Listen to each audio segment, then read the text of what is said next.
नमस्कार दोस्तों, क्लॉकमी चैनल पर आपका स्वागत है।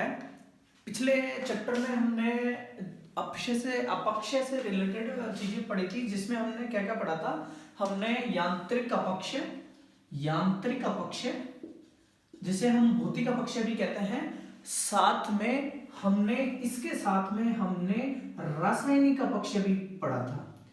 क्या पढ़ा था दोस्तों? रासायनिक अपक्षय। अगर आपने पिछला ये देखा नहीं है तो पीछे वीडियो में जाके आप देख सकते हैं।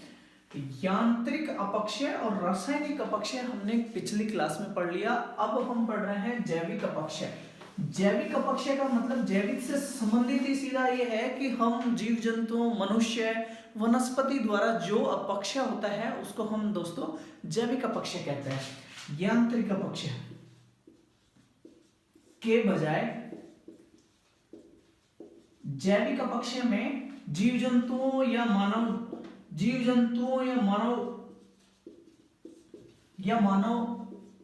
का योगदान होता है।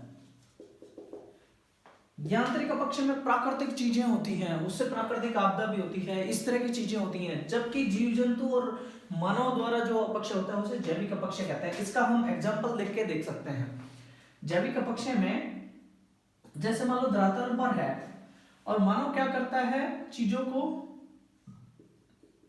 खोदता है, तोड़फोड़ करता है, आर्किटेक्चर कुछ वो करता है, पहाड़ तोड़ता है सड़क बनाने के लिए। ये पहाड़ तोड़ दिया, अब ये क्या होगा कि इसको यहाँ जगह मिल जाएगी। ये पहाड़ टूट गया और ये जगह मिल गई, ये जगह मिल गई तो ये क्या करेगा कि ये सारा मलबा यहाँ अपक्षय हो जाएगा। इस तरह से और भी कई सारे होते हैं, जैसे वो ये सुरंग बना दी। अब इसमें ये हो गया, तो ये सब क्या है, मानव निर्मित है। और छोटा मोटा अपन इसका एग्जाम्पल ऐसे भी ले सकते हैं कि हम धरातल पर जहाँ रहते हैं वहाँ चलते हैं तो भी टूट फूट होती है। कोई और गतिविधि, सांस्कृतिक, आर्थिक कोई भी गतिविधि हम करते हैं, कृषि करते हैं, और कोई खानवान का काम करते हैं, जो भी है उनसे रिलेटेड क्या होता है, मानव द्वारा अपक्षय होता है। मानव द्वारा अपक्षय होता है। और सेकेंडरी हम देखते हैं, मानव के बाद में हम देखते हैं कि जीव जंतुओं में क्या है, कीड़े मकोड़े। धरातल का ऊपरी भाग जो रहता है, बिल्कुल सरफेस का भाग, बिल्कुल धरातल का सरफेस का भाग, यहां पर कीड़े मकोड़े चीजों को कुतरते रहते हैं, जमीन में अपना वो करते रहते हैं, छोटा छोटा वो करते रहते हैं। चींटियां होती और कीड़े मकोड़े हो गए, फिर इससे बड़े चूहे वगैरह थोड़ा और अंदर तक जाते हैं, तो ये भी अपना तोड़फोड़ करते हैं। इससे और नीचे सांप, इस तरह के और कोई जानवर, जंगली जानवर जो होते हैं वो बनाते हैं। गिद्धड़ भी बनाता है अपना रहने का स्थान। इस तरह से बहुत सारे जीव जंतु हैं जो अपना रहने का स्थान और उन सब के लिए अपनी वो क्या करते हैं, अपक्षय का कारण बनते हैं। लेकिन ये और भी नीचे, ज्यादा भी नीचे किसके द्वारा होता है, वनस्पति द्वारा। वनस्पति की जड़ें बहुत गहरी चली जाती है। फिर ये जड़ें क्या करेंगी, फूलेंगी। यहाँ से ये नीचे गई और ये फूलेंगी, और ये नीचे फूल के अब इधर भी प्रेशर डालेंगे, इधर भी प्रेशर डालेंगे, इधर भी प्रेशर डालेंगे, इधर भी डालेंगे, इधर भी डालेंगे, तो ये ऑटोमेटिक ही उसमें चटकन और तोड़फोड़ इसमें हो ही जाती है। जब चट्टानें ऊपर से इनमें जड़े जाती हैं वनस्पति की, तो ये तोड़फोड़ हो जाती है। इसके अलावा इन जड़ों में क्या होता है, ये जड़ें हैं और ये पेड़ को काट दिया यहां से। अब ये जड़ें तो अंदर हैं, जड़ें तो इसके अंदर हैं। अब ये जड़ें क्या करेंगी, ये जड़ें, इनमें पानी जाएगा, यहां से पानी जाएगा तो ये सड़ेगी तो इनमें केमिकल रिएक्शन होगा। और यहाँ का जो मिनरल्स होते हैं, इस इलाके के जो इसके आसपास के मिनरल्स होते हैं, ये मिनरल्स क्या करेंगे दोस्तों, ये मिनरल्स इनके साथ में रिएक्शन करेंगे, और उस रिएक्शन से क्या बनेगा,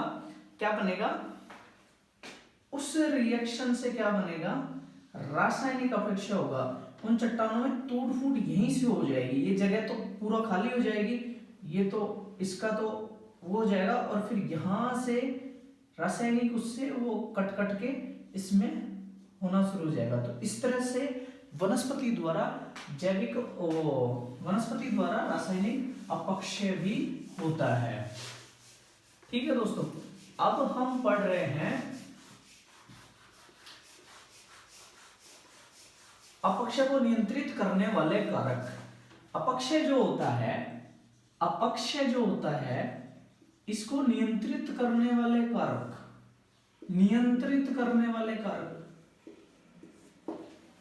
जैविक अपक्षय में तो मानव हो गया, जीव जंतु हो गए और वनस्पति हो गए, लेकिन जो बाकी अपक्षय हैं भौतिक, यांत्रिक और रासायनिक में जो उसको नियंत्रित करने वाले कारकों में हम देखेंगे तो सबसे पहले हम देख रहे हैं सेलों की प्रकृति, सेलों की बनावट।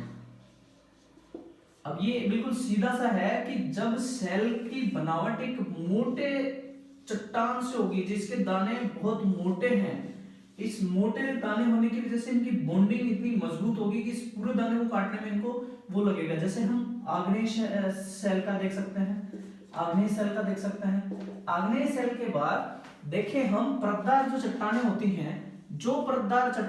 हैं, तो इनमें क्या होगा, गर्मी और सर्दी में ये उखड़ जाएंगी, यहाँ से चटकन हो जाएंगे और ये उखड़ जाएगी। यहाँ से उखड़ने की वजह से इन चट्टानों में चटकन आने की वजह से इनका परत जल्दी से उखड़ेगी, इनमें अपक्षय जल्दी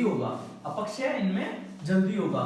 जबकि ये जो मोटे दाने वाली चट्टानें अभी मैंने आपको बताई, इन मोटे वाले दाने वाली चट्टानों में जैसे आग्नेय सेल, इनमें क्या होगा, अपक्षय धीमी गति से होगा, क्योंकि वो ना तो दाना उसका टूटेगा ना कटेगा, उसमें बॉन्डिंग इतनी, पार्टिकल्स में बॉन्डिंग इतनी मजबूत होती है कि वो हटेगा ही नहीं, और इसकी वजह से अपक्षय वहां कम होगा। और उतने ही बल के बावजूद, उतनी ही परिस्थितियों के बावजूद, उतने तापमान, दबाव, दाब मुक्ति के बावजूद जिन चट्टानों में जैसे अवसादी चट्टान है, परतदार चट्टान है, इनमें क्या होगा, अपक्षय ज्यादा होगा। ठीक है दोस्तों, अब हम पढ़ रहे हैं जलवायु का अपक्षय पर प्रभाव।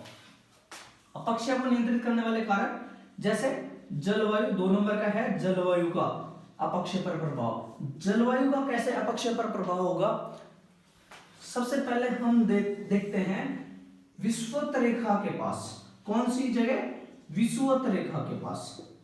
विषुवत रेखा के पास में क्या होता है दोस्तों, विषुवत रेखा के पास में सूर्य की किरणें सीधी आती हैं। सूर्य की किरणें विषुवत रेखा के पास में सीधी आती हैं, और सीधी किरणें आने के कारण से क्या होगा,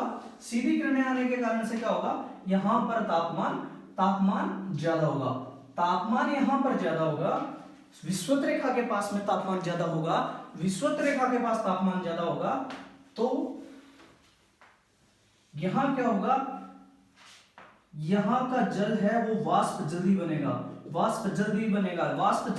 तो ज्यादा मात्रा में जल वाष्प बन के ऊपर जाएगा, और फिर वहां और ऊपर प्रेशर लगेगा तापमान की वजह से, क्योंकि हवाओं की प्रकृति ये होती है कि वो ऊपर की तरफ जाती है, हल्की होकर ऊपर की तरफ जाती है। तो इस इलाके में क्या होता है, शाम के वक्त बरसात आ ही जाती है, क्योंकि वो सुबह से डेली इसमें जाता है, ऊपर जाता है, और हवाएं और ऊपर उठती हैं, सुगंधित रहती हैं, और शाम को, रात के वक्त इसमें क्या हो जाता है, बारिश हो जाती है। शाम के वक्त 3-4 बजे इसमें बारिश हो जाती है। इस तरह से दोस्तों इस इलाके में क्या होगा, इस पर अपक्षय पे क्या प्रभाव पड़ेगा, इस चीज का अपक्षय पे ये प्रभाव पड़ेगा कि जो डेली बरसात हो रही है, तो उस क्षेत्र में पानी भी तेजी से अंदर जाएगा, वहां के पेड़ भी लंबे लंबे होंगे, वहां पे जब पेड़ लंबे लंबे होंगे तो उनकी जड़ें भी गहरी होंगी। ठीक है दोस्तों, तो इसकी वजह से क्या होगा कि उस क्षेत्र में, कौन से क्षेत्र में, विषुवत रेखीय क्षेत्र में क्या हो जाएगा, विषुवत रेखीय क्षेत्र में तापमान ज्यादा होने की वजह से और ऐसी परिस्थिति, ऐसी जलवायु होने की वजह से अपक्षय ऑटोमेटिक ही ज्यादा होगा, अपक्षय स्वतः ही ज्यादा होगा। इसी तरह हम देख सकते हैं कि जो उप उष्ण कटिबंधीय क्षेत्र होता है, वहां पे कम कैसे होता है, इसके बजाय तुलनात्मक रूप से कम होता है।